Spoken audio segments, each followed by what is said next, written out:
Hey guys, Joshua Peterson here with Peterson Electric. Just doing a video for you here. I get a lot of phone calls about in my basement. I like to just add a couple walls. Electrical should be really easy.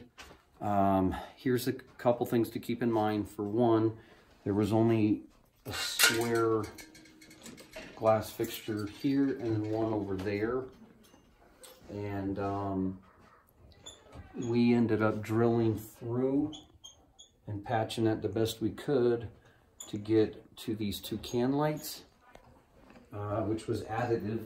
They liked the idea of the disc, and then this one as well. Okay. Couple things to keep in mind. This was extra. You don't, to code, have to have an outlet, a switch, and a light in a closet. But we decided to do that for them because they might have a desk here. By code, we have to have two outlets right here, but you also have to have a CO smoke and a smoke. There's ducting in there, so we didn't want to mess with that, so we put them on the outside. And here, a switch as you come around the corner, because the door opens in.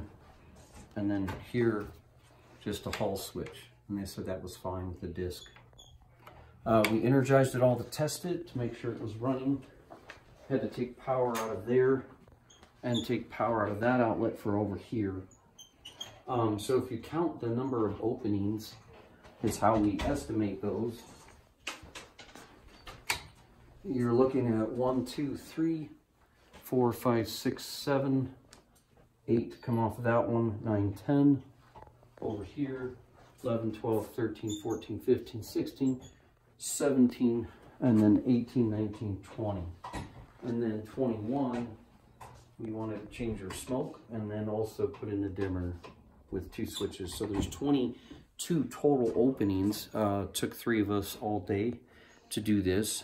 We had 7 tarps spread out and cleaned up.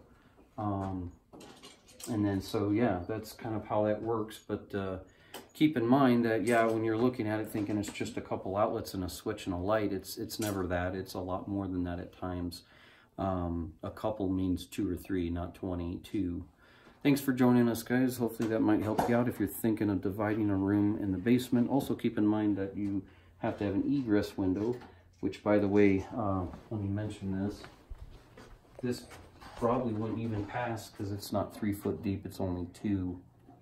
So some of those things you have to keep in mind, that if you're trying to go for an inspection, they may make you dig that one out or cut out a bigger window.